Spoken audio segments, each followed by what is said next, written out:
नमस्कार, बखबर में आपका स्वागत है। मैं हूं राघवेंद्र सिंह। आज हम बात करेंगे एक ऐसे विषय पर जिसे हिंदू, मुसलमान और मंदिर मस्जिद से जोड़कर देखा जा रहा है। दरअसल पिछले कुछ महीनों से देश के भीतर जब भी किसी मस्जिद पर सर्वे की बात होती है, वहां हिंदू मंदिर होने के निशान मिलते हैं। उसी पर पिछले दिनों संभल में विवाद हुआ था। वहाँ हरिहर मंदिर की बात हुई थी और उसमें कुछ सर्वे को टीम पर हमले किए गए थे। तभी से देश भर में तनाव था और इसी के बीच में आरएसएस प्रमुख डॉक्टर मोहन भागवत ने कहा है कि मंदिर मस्जिद का घमासान रोकना चाहिए। ऐसा नहीं है कि मोहन भागवत ने पहली बार ऐसा कहा हो, वो पहले भी इस तरह की बातें कह चुके हैं कि हर मस्जिद में ना तो मंदिर देखना चाहिए, ना शिवलिंग देखने की ज़रूरत है। और इसके साथ साथ ये भी कहा है कि भारत में रहने वाला हर व्यक्ति हिंदुस्तानी है, चाहे वो किसी भी धर्म, मज़हब और पंथ के मानने वाला हो। इसमें मुसलमान भी शामिल है। तो ये जो बात है, ऐसा लगता है कि संघ प्रमुख जो आरएसएस का प्रखर हिंदुत्व है या हिंदुत्व की बात है, उसमें थोड़ा सा उसको माइल्ड करने की बात ऐसी लोग समझ रहे हैं कि मोहन भागवत ने जो कुछ कहा है वो थोड़ा सा राष्ट्रवाद तो ठीक है, लेकिन हिंदुत्व को लेकर ज़रा सा वो माइल्ड दिखते हैं, नरम दिखते हैं। उसकी एक वजह यह भी कि देश भर में तनाव की खबरें आ रही है हिंदू, मुसलमान और मंदिर मस्जिद को लेकर। और ऐसे में देश के भीतर शांति की भी ज़रूरत है, तनाव रहित करने की भी ज़रूरत है, ताकि देश तरक्की कर सके। ये बात उन्होंने पुणे में हिंदू महोत्सव के उद्घाटन के दौरान कहा कि देश में हिंदू मुसलमानों को साथ में शांति से रहने की ज़रूरत है। विस्तार से बातचीत करेंगे इस पर। चर्चा के लिए हमारे साथ नई दिल्ली से जुड़ेंगे सामाजिक कार्यकर्ता और राजनीतिक विश्लेषक नागेंद्र सिंह परमार जी। टेलीफोन लाइन पर जुड़ेंगे जियो पॉलिटिक्स और सोशल एक्टिविस्ट रमेश सिंह जी। और स्टूडियो में हमारे साथ मौजूद है मध्य प्रदेश के वरिष्ठ पत्रकार साथी श्री योगीराज योगेश जी। आप सभी का बहुत बहुत स्वागत है। रमेश सिंह जी, मेरी आवाज़ सुन पा रहे हैं? हाँ जी भैया, सुन लो। दरअसल मोहन भागवत ने जो कुछ कहा है वो दुनिया भर में, मैं देश भर की बात नहीं कर रहा हूँ, दुनिया भर में जो आरएसएस को लेकर बदनाम करने की कोशिश होती है, क्या उस पर कोई उनकी कोशिश है कि ये जो संघ को कट्टरवादी संगठन कहा जाता है, संघ को मुस्लिम विरोधी संगठन कहा जाता है और संघ मंदिर मस्जिद की बात करता है, मोहन भागवत का बार बार ये कहना, क्या ये दर्शाता है कि संघ थोड़ा सा मध्य मार्ग लेके चल रहा है और देश में हिंदू मुसलमान के मुद्दे पर शांति की ज़रूरत है? हालांकि हर कोई ये कहेगा कि टकराव नहीं होना चाहिए, द्वंद्व नहीं होना चाहिए, लेकिन जब कोर्ट में याचिका लगती है और कोर्ट में लगी याचिका पर अगर अदालत ये कहती कि इस स्थान का सर्वे किया जाए तो इसमें विवाद हो सकता है, लेकिन इसमें हिंदू मुसलमान होने की कोई बात नहीं होनी चाहिए। दुर्भाग्य से इसमें हिंदू मुसलमान की बात भी हो रही है और मंदिर मस्जिद की बात भी हो रही है। लगता है मोहन भागवत ने इन्हीं सब बातों को ध्यान में रखकर आज ये बात कही है जो पुणे का, जिसका हम जिक्र कर रहे हैं। आपकी राय, मोहन भागवत जी की नसीहत के मायने क्या है? असल में भाई साहब, मोहन भागवत जी ने जो बातें कही है, उनका जो पर्सपेक्टिव है वो कुछ अलग टाइप का। जैसे वाशिंगटन पोस्ट हो, न्यूयॉर्क टाइम्स हो, द टेलीग्राफ हो, ये दुनिया भर के जो बड़े मीडिया संस्थान है, ये आरएसएस, ये वही डीप स्टेट वाली बात हो जाती है कि डीप स्टेट के माध्यम से हमारे देश के कुछ लोग इनका इस्तेमाल करके, जैसे राणा आयोग है, वो वाशिंगटन पोस्ट से बहुत गहराई से जुड़ी है, इनका प्रभाव है, ये लोग आरएसएस को बदनाम करते हैं।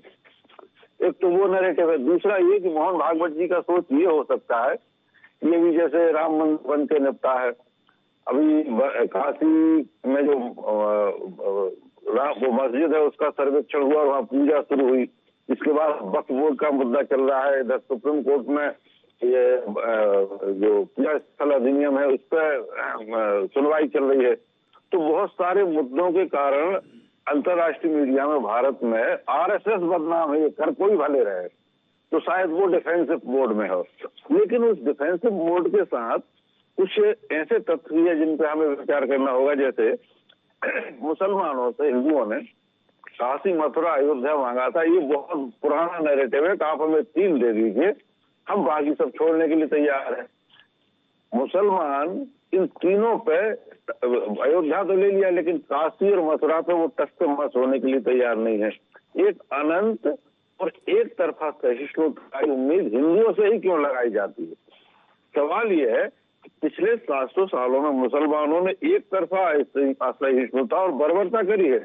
हजारों मंदिरों को, लाखों मूर्तियों का विनाश सिर्फ इसलिए किया है राघव जी, ताकि हिंदू धर्म और उसकी संस्कृति को जूतों के नीचे कुचल के हिंदू कौम का आत्मगौरव, आत्मसम्मान इस तरह कुचल दिया जाए कि उसे हमेशा हमेशा के लिए अपने पैरों पर खड़े होने लायक ना छोड़े। इसमें वो कामयाब भी हुए हैं। आप ये देखिए कि इस देश का एक बड़ा वर्ग जिसे लेफ्ट लिबरल कहा जाता है, वो आज भी भारत की हमारी जो संस्कृति है, हमारी सभ्यता है, सनातन धर्म है, इसको लेके शर्मिंदा होता। उसे बहुत शर्म आती है कि हम उन्हें हिंदू कहने में शर्म आती। तो वो कामयाब हुए हैं। और किसी देश की संस्कृति को नष्ट कर दिया जाए तो उस देश का पूरा अतीत, पूरी सभ्यता और सब कुछ नष्ट हो जाता। क्योंकि किसी भी कौम का जो प्राण होता है वो संस्कृति होती है। अब यहाँ एक बात और मैं कहना चाहता हूँ, और इससे पहले मैं ये डिस्क्लेमर दे दूं कि ये मेरे विचार है, चैनल के नहीं। बिल्कुल राघवेंद्र जी, इस्लाम मैंने जो अभी मेरी 58 साल की उम्र में जो महसूस किया, जो पढ़ा और अनुभव किया है, इस्लाम कोई धर्म नहीं है। एक 24 घंटे 365 दिन चलने वाली एक युद्ध शैली जिहाद है। इस्लाम की विचारधारा में हर चीज जिहाद होती है, चाहे वो राजनीतिक गतिविधि हो, बौद्धिक गतिविधि हो, ऐतिहासिक गतिविधि हो, आर्थिक गतिविधि हो। इन सभी गतिविधियों को जिहाद के रूप में लेकर चलता है, चाहे वो जनसंख्या जिहाद के रूप में हो, चाहे लव जिहाद के रूप में हो, चाहे वोट जिहाद हो, चाहे बौद्धिक जिहाद हो। जितना भी लेफ्ट लिबरल है ये बौद्धिक जिहाद है, और चाहे वो इतिहास के लेखन का जिहाद हो। हमारा जो लेफ्ट लिबरल तबका है ये हाइब्रिड जिहादी है।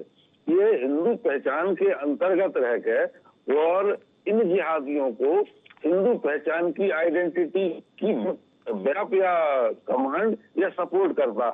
तो ये इस देश में एक विडंबना हो रही है कि हम जिस जिहाद को 700 सालों से भुगत रहे हैं, उस जिहाद को पोषने पालने वाले, खाद पानी देने वाले हिंदुओं में भी है। तो सवाल ये है कि मोहन भागवत जी की का जो सोच है वो मध्य मार्ग का है।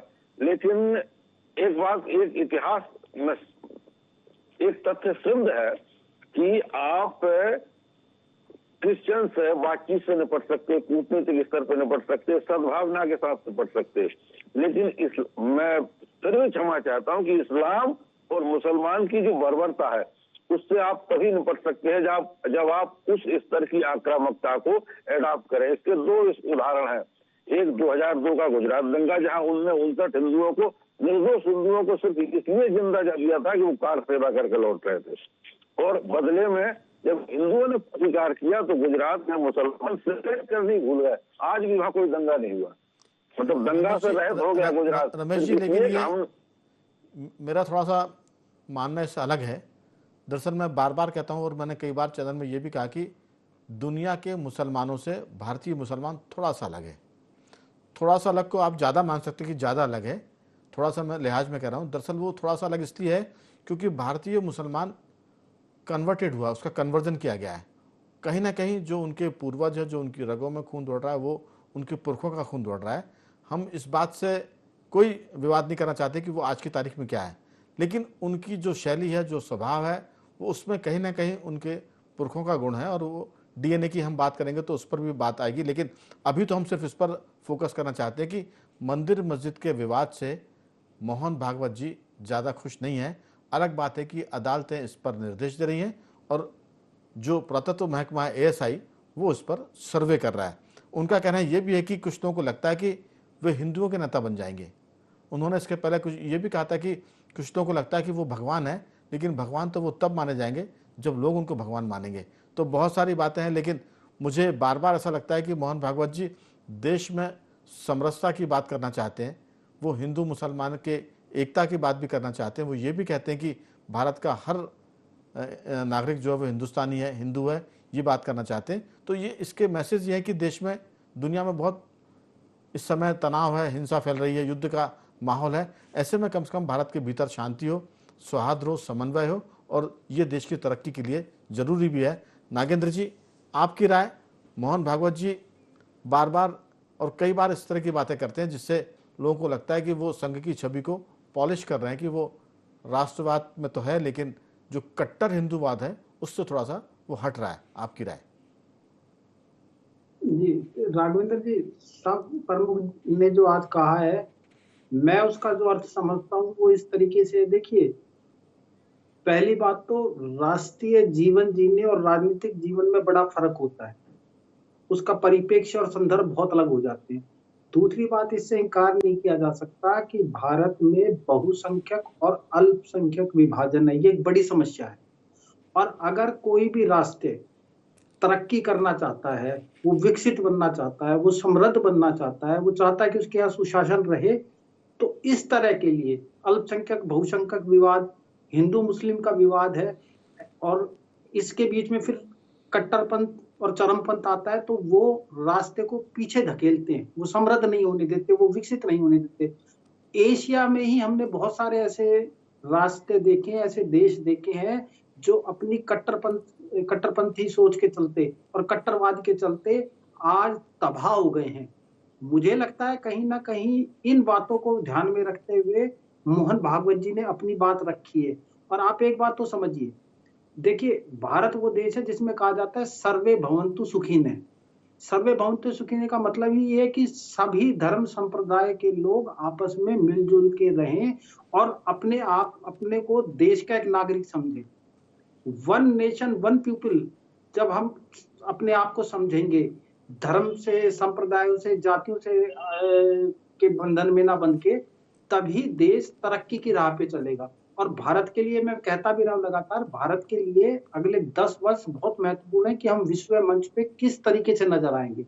हाँ, अल्पसंख्यकों के लिए एक बात जरूर है, अल्पसंख्यक समुदाय को ये समझना चाहिए कि वो अपने आप को जो अलग थलग रखने की प्रवृत्ति समझते हैं, या कुछ बात क्षेत्रों में वो आक्रामकता दिखाते हैं, और सांस्कृतिक जो विरासत की साझेदारी है उसे अपनाने में वो संकोच करते हैं, उससे उन्हें अलग उठना चाहिए। और इस बयान के बाद में तो, संघ प्रमुख के इस बयान के बाद में तो ये सीधी सी बात ये है कि हम अपने आप को कहाँ आगे रख के देखना चाहते हैं। और इस देश में जो थोड़े विवाद भी हैं, हिंदू मुस्लिम विवाद है या मंदिर मस्जिद जैसे विवाद है, उनका खात्मा होना चाहिए। क्योंकि देखिए, राजनीतिक जो दल है, राजनीतिक दलों के लिए तो सबसे मुफीद जो फसल है, वो मुफीद राजनीतिक फसल है हिंदू मुस्लिम विवाद की। उनको तो ये सुहाता है, लेकिन देश को और देश के आम नागरिक को देखना है, और वो भी मोहन भागवत जी की बात के साथ में देखना है कि हम किस तरीके से अपने आप को एक राष्ट्र, एक गुलदस्ते के रूप में दिखाते हैं और हम देश में कैसे आगे बढ़ते हैं। नागेंद्र जी, दरअसल बात सिर्फ इतनी सी नहीं है। बात यह है कि कट्टरता कहीं भी, कम से कम भारत में तो स्वीकार नहीं है। लेकिन एक पक्ष ये भी कहता है कि जब कोई जुलूस निकलता है तो पथराव कहाँ से होते हैं। एक पक्ष ये भी कहता है कि कुछ मोहल्ले में अगर कुछ लोग कम हो जाते हैं तो उनका रहना वहाँ मुश्किल क्यों हो जाता है। दूसरी बात, संघ ये बार बार कहता रहा है कि जहाँ हिंदुओं की संख्या कम होगी वहाँ देश और लोकतंत्र दोनों खतरे में आते हैं। ये बात बहुत ध्यान देने वाली है। इसका मतलब है कि आने वाले दिनों में संघ जो भी कुछ कह रहा है, इसके बाद सरकार कोई बड़ा निर्णय करने वाली है, और संघ उसके पहले, जिसे कहते हैं कि वो हर चीज़ पर मिट्टी डालना चाहता, राख डालना चाहता, ताकि विवाद, तनाव और अंगारे जो है वो शांत हो जाए। उसकी वजह ये कि अगर आप ऐसा नहीं करेंगे तो ये देश तो हम सबका ही है ना। तो अगर इसमें हिंसा होगी तो ये योगीराज जी, ना तो ये सीरिया है, ना ये लेबनान है, ना ये बगदाद है, ना ये ऐसा कोई देश है जहाँ हिंसाओं की घटना आम होती है, ना ये अफगानिस्तान है। यहाँ कट्टरता तो स्वीकार नहीं है, लेकिन कट्टरता कौन कर रहा है इस पर भी लोग कहते हैं कि फोकस करने की ज़रूरत है। हिंदुओं की जहाँ तक बात है, वो सबके साथ मिलकर रहना चाहते हैं। कुछ तत्व सब में होते हैं, हम नहीं कहते कि सारे लोग लड़ना चाहते हैं हर वर्ग में, हर जगह पर। तो जो मोहन भागवत की बात है वो ये कहती है कि दुनिया को ये दिखाने की ज़रूरत है कि देश सद्भाव से रह सकता है। वो ये भी कहते हैं कि मंदिर मस्जिद के रोज़ नए विवाद निकालकर कोई नेता बनना चाहता है तो ऐसा नहीं होना चाहिए। वो ये भी कहते हैं कि हमारी वजह से दूसरों को तकलीफ़ नहीं होनी चाहिए, इस बात का ख्याल सबको रखना चाहिए। तो जितनी श्रद्धा वो कहते हैं कि मेरी खुद की बातों में है, उतनी श्रद्धा मुझे दूसरे की बातों में भी रखनी या रहनी चाहिए। तो ये बहुत ऐसी बात है जिससे कोई भी इनकार नहीं कर सकता। दुनिया का कोई भी आदमी हो, कोई भी धर्म हो, कोई मजहब हो, तो इससे कोई दिक्कत नहीं है। लेकिन दिक्कत ये कि अगर अदालत का आदेश है और उस पर कोई आदमी या कोई वर्ग आपत्ति करता रोकता है, तो इस पर फिर क्या होना चाहिए, ये बात उन्होंने अपनी बातचीत में इसका स्पष्ट उल्लेख नहीं किया है, हालांकि ये विषय भी नहीं था। आपकी राय? देखिए राघवन जी, कई 2-3 चीज़ें इस बयान को लेकर देखी जानी चाहिए। अब यदि उन्होंने कहा कि मंदिर मस्जिद को लेकर कोई नेता बनना चाहे तो उसकी इजाज़त नहीं मिलनी चाहिए। तो नेता कोई मंदिर का बयान दे के कोई हिंदू नेता नहीं बन रहे हैं, मस्जिद का बयान देकर भी लोग मुसलमान नेता बन रहे हैं। तो ये इशारा उनकी तरफ भी है कि ये दोनों चीज़ें जो है, अब आप इन मसलों पर आप नेतागिरी नहीं कर सकते। एक तो ये एक बात ये हो गई। दूसरी बात ये है कि जो आरएसएस पर जो राहुल गांधी जैसे लोग लगातार आरोप लगाते हैं कि ये एंटी नेशन संगठन है और इसका विरोध होना चाहिए, और राष्ट्रवाद की जो बात आरएसएस करता है, जो बीजेपी करती है, उसका कांग्रेस पुरजोर विरोध करती है। तो अब मोहन भागवत जी ने ये बयान देकर एक कदम आगे बढ़ाया है कि आरएसएस एंटी नेशन संगठन नहीं है, और ना ऐसा कह सकते हैं कि आप साहब हम हिंदुओं की बात करते हैं, हम सब की बात करते हैं। ये आरएसएस प्रमुख ने ये बात बताने की कोशिश की। लेकिन क्या अब आप में हिम्मत है, या दूसरे पक्ष में हिम्मत है कि वो इस तरह के बयान दे कि हर मस्जिद में भी मंदिर नहीं देखी जानी चाहिए? तो ये अब दोनों पक्षों के लिए उन्होंने एक तरह से बात की है। इस पर दोनों पक्षों को गंभीरता से चर्चा करना चाहिए। संघ प्रमुख ने बता दिया कि हमारी विचारधारा ये है, हम चाहते हैं इस देश में सब मिलकर रहें, शांति के साथ रहें। अब आप कैसे रहना चाहते हैं? तो एक स्टेप ये भी माना जाना चाहिए कि जो बार बार आप ये कहते हैं कि केवल हिंदुओं की बात आरएसएस करता है, ऐसा नहीं है। आरएसएस सबकी बात करता है, आरएसएस देश की बात करता है। ये मैसेज देने की भी कोशिश मोहन भागवत ने की है। बिल्कुल। रमेश सिंह जी, दरअसल इसमें दो बातें हैं। आरएसएस प्रमुख मोहन भागवत किस मंशा से कर रहे हैं ये तो वही स्पष्ट कर सकते हैं।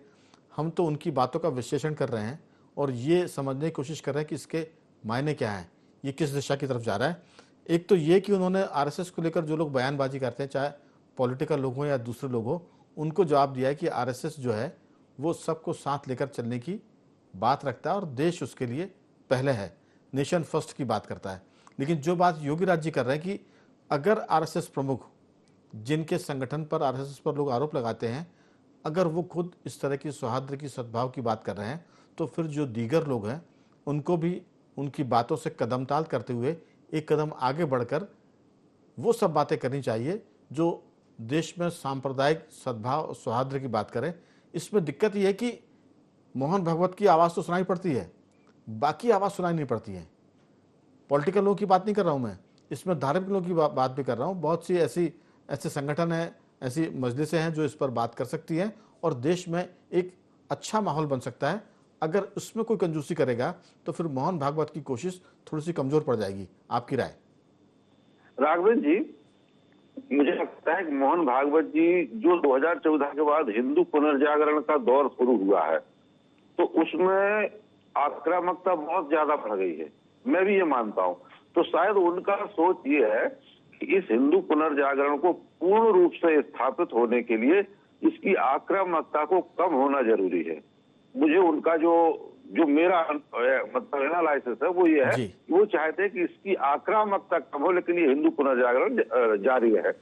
दूसरी बात मैं ये कहना चाहता हूँ कि मोहन भागवत जी को भी और जितने सेकुलर लोगों की संघ को गालियां देते हैं और बीजेपी को सांप्रदायिक ठहराते हैं और हिंदू पुनर्जागरणवाद जो चल रहा है इसको निंदा करते हैं, तो क्या वो ये गारंटी देंगे, क्या वो इस बात की गारंटी देने के लिए, मान लीजिए जो मोहन भागवत जी कह रहे हैं वो रोक दिया जाए, तो ये सेकुलर वर्ग, लेफ्ट लिबरल वर्ग ये गारंटी दे सकता है कि देश में मुस्लिम मोहल्ले और संवेदनशील क्षेत्र खत्म हो जाएंगे? अगर किसी मुस्लिम बहुल क्षेत्र से कोई झांकी निकलती है, हिंदू रैली निकलती है, तो उस पर पथराव नहीं होगा। जो संवेदनशील क्षेत्र की जो पुलिस के थानों में गश्तें होती है वो खत्म हो जाएगी। मुसलमान एकदम से यू टर्न।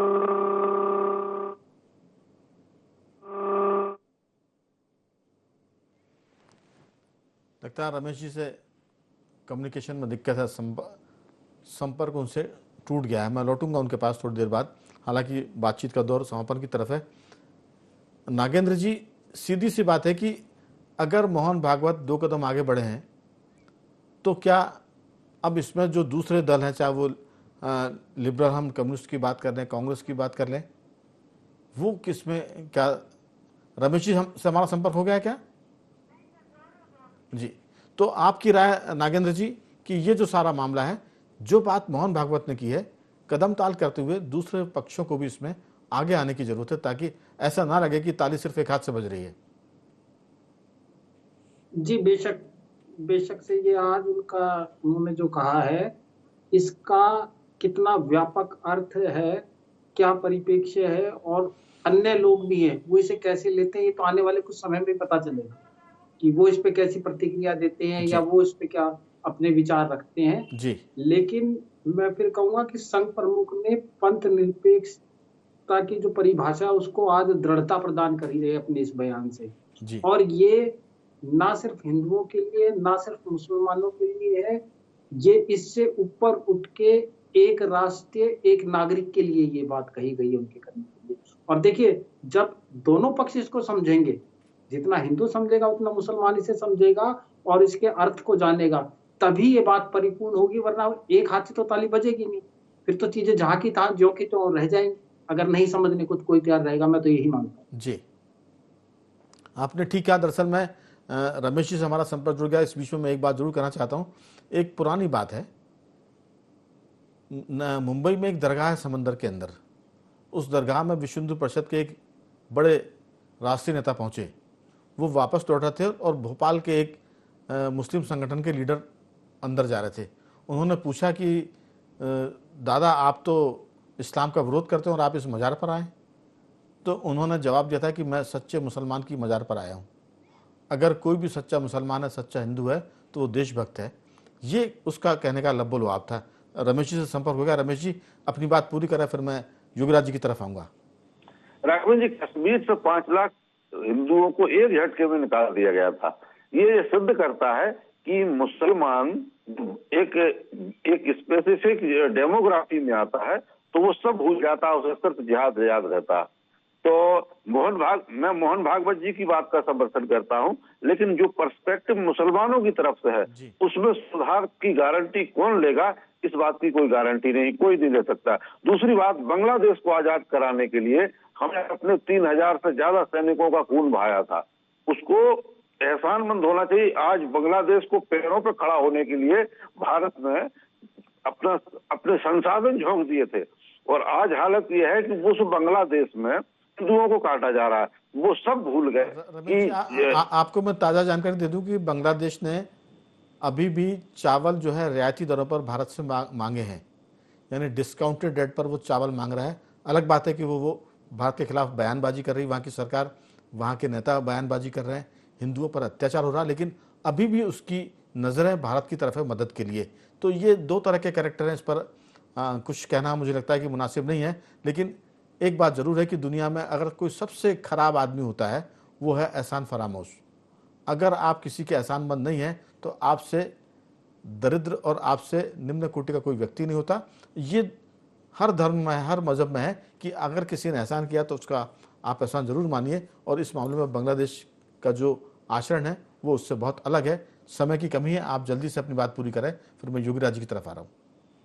मेरा कहना सिर्फ इतना है कि मोहन भागवत जी ने जो भावना दिखाई है वो भावना मुसलमानों की तरफ से भी आए तो हिंदू बाहें फैलाने की तैयार है। ठीक है। वो काशी जो अच्छा, दूसरी बात ये बहुत संक्षेप में कह दूं कि ये जो मुहिम चल रही है मंदिरों की सर्वे की, इसका एकमात्र उद्देश्य ये है कि एक बार स्टेटस स्थापित होने के बाद मुसलमान इतने दबाव में लगाए कि वो काशी और मथुरा को छोड़ दे। प्लेसेस ऑफ वर्शिप एक्ट पर भी बात आएगी। तो मुझे लगता है कि ये एक लंबी प्रक्रिया है जिसको बहुत जल्दी, जिसका समाधान मुश्किल है। लेकिन योगीराज जी, पहला समाधान तो ये है कि जो भी विवाद है उसको बैठकर निपटाएं, और बैठकर नहीं निपटते हैं तो अदालतें हैं उसके लिए। और अदालतों में भी अगर आपको निश्चित अदालतों के फैसले पर ऐतराज़ है तो आप हाई कोर्ट चले जाइए, सुप्रीम कोर्ट जाइए। भारत में ऐसी कोई बात नहीं कि आपको न्याय के लिए, इंसाफ के लिए कहीं भटकना पड़ेगा। यहाँ तो एक पूरा सिस्टम बना हुआ है। आपकी बहुत छोटी सी संक्षिप्त राय। देखिए, मोहन भागवत ने एक कदम आगे बढ़ाया, लेकिन इसके बाद जो प्रतिक्रिया आई वो वैसी थी जिनकी अपेक्षा थी। एक मोहतरमा टीवी पे बोल रही थी कि मोहन भागवत जी इस तरह की बात कर रहा है, लेकिन इनने तो बढ़ाई है सारी हिंदू मुस्लिम के बीच खाई। तो कहने का अर्थ है कि यदि इतना कदम आगे बढ़ाने के बावजूद भी यदि इस तरीके का रिएक्शन आता है तो थोड़ा सा शक होता है। बिल्कुल। फिर ये भी लगने लगता है कि क्या मोहन भागवत जी का जो स्टेटमेंट है या जो कट्टर हिंदू की जो छवि है उस पर क्यों लिबरल हो रहे हैं मोहन भागवत। तो ये द्विपक्षीय मामला है और वास्तव में किसी को भी ये नहीं चाहिए। पूरी दुनिया इस समय, दुनिया के बड़े बड़े देश जो है इस समय युद्ध में जो लगे हुए हैं, और युद्ध में उनको हासिल क्या हो रहा है, सिर्फ नुकसान के अलावा किसी देश में किसी को युद्ध में कुछ नहीं मिला। और दूसरी खास बात है कि अगर आप युद्ध भी लड़ते हैं तो उसका समाधान चर्चा से होता है। आप देखिए कि यूक्रेन और रूस युद्ध की बात हो रही है, वहाँ भी बातचीत हो रही है कि पहले अब इस मामले को बातचीत से सुलझाया जाए। भारत पाकिस्तान का युद्ध कई बार हुआ, मामला बातचीत से हल हुआ। तो कुछ भी आप करें, या तो बातचीत से हल होगा या फिर अदालत हल करेगी। तो दोनों रास्ते शांति के और इंसाफ के हैं। उम्मीद करते हैं कि मोहन भागवत ने जो कहा है उसको लोग सकारात्मक लेंगे और सही परिप्रेक्ष्य में लेंगे। लोग इस तरह से उनकी बात को हल्का नहीं कर सकते कि उन्होंने तो कट्टरता फैलाई है। कट्टरता अगर फैलाई भी है तो सद्भाव की बात तो वही कर रहे हैं। तो सीधी सी बात है कि जो जैसी आवाज़ आ रही हो वैसी आप गाइए, ऑर्केस्ट्रा तभी ठीक बजता है। तीनों मेहमानों को मैं धन्यवाद करूंगा। रमेश सिंह जी आपका साधुवाद, योगी राज जी आपका धन्यवाद, और नागेंद्र जी आपका बहुत बहुत धन्यवाद कि आपने इस चर्चा में हिस्सा लिया। तो बख और मैं सिर्फ इतना ही। बने रहिए हमारे साथ और देखते रहिए IND24।